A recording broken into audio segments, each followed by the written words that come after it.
Hey, welcome everybody. So I wanted to make a video where I reflected on really our mental health paradigm, particularly in the United States, and where I think we have gone wrong, and offer an alternative model that I think might actually promote genuine healing and better long-term outcomes. The main thing that we have unfortunately done is we've treated mental illness as a biological phenomena that is rooted in the brain.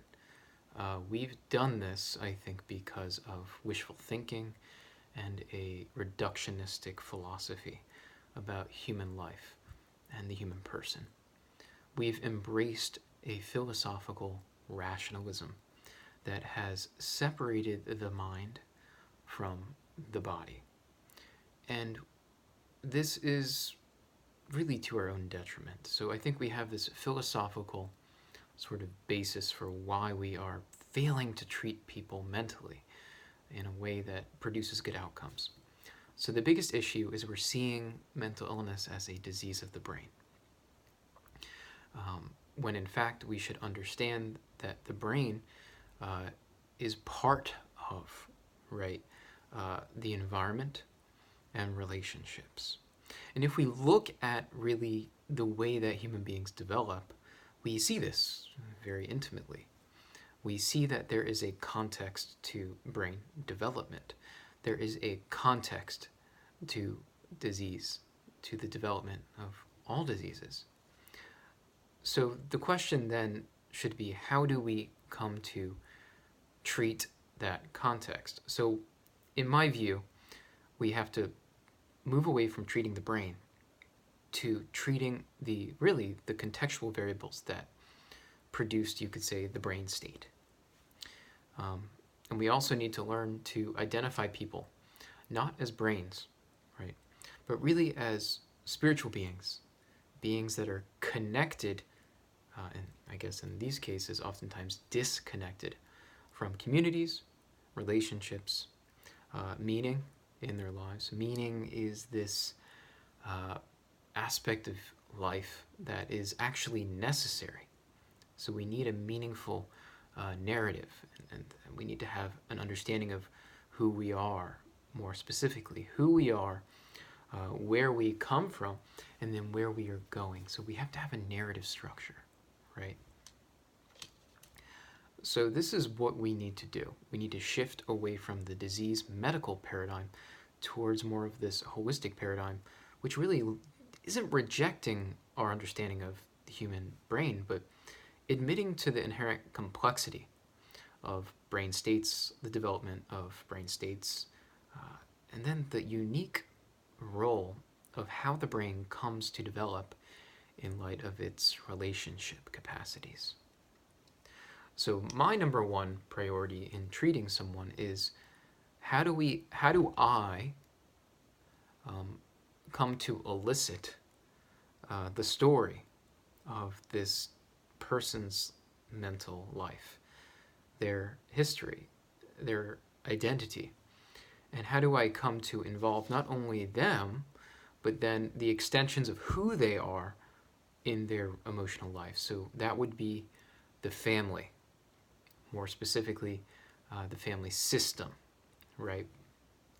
And I think if you investigate the family system and the history of really these pathologies, you'll start to see people in a way that is less of a treatment-based model and more of a, wow, this individual is very unfortunate. They grew up in a highly stressful environment, maybe with traumatic experiences and abuse, and they deserve a paradigm of care that can heal that environment.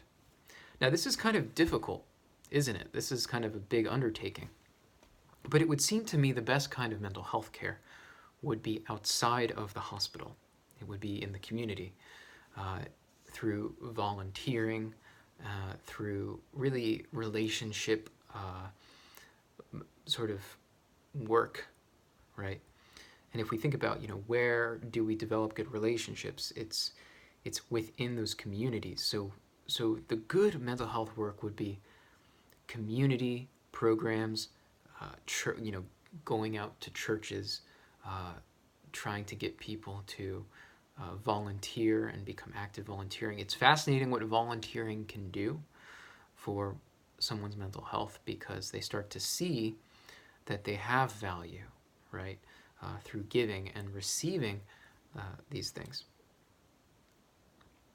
So I think I've kind of summarized my desire to focus this paradigm of model, this paradigm of care, on the psychosocial foundation for the development of these pathologies. We need to move away from this model that seeks to, I think, manipulate and control.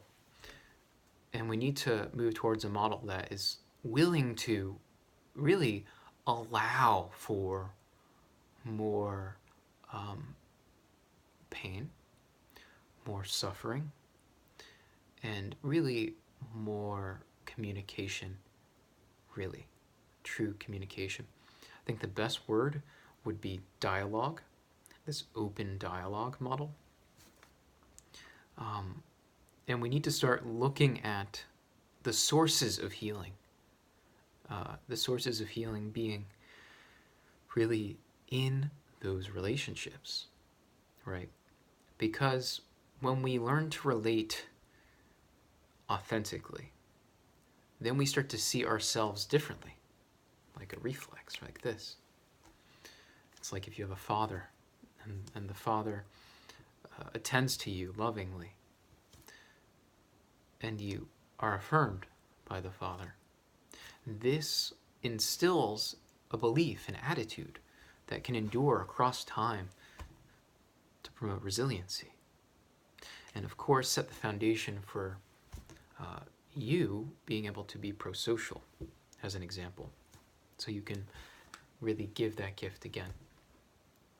So I think the central maxim of this model is one of love, and that we're dealing with a lack of love as it's meant to be expressed. And we have to do everything we can to remove the barriers to loving relationship. Loving relationship. Remove the barriers. There's a lot of cultural barriers. There's a lot of, stress factors that press upon modern man. Broken families. There's a lot of that. So I say, let's get to the root problem. Let's deal with the primary variables that are contributing to these states of chronic stress and emotional dysregulation. How do we do this? We go to the social system and we look at the developmental path that the psychopathology really came out of. And I'm always so surprised when I invite this model, within any kind of work environment, because people have an innate need and drive to really be loved, to be respected, and to be received. And when they're received, they want to give. And there's this beautiful interplay between giving and receiving that promotes really brain health, the release of the brain-derived neurotrophic factor, oxytocin, the bonding hormones that help regulate really our autonomic nervous system to promote homeostasis, health, and longevity.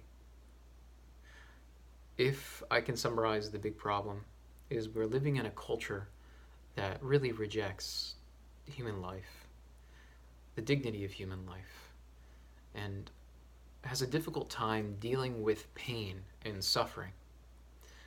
We tend to sort of believe that we as individuals can handle life on our own. But what we realize, if we look at our lives, is that we aren't fully individuals, that we come out of these systems. And much of who we are really is developed through those systems.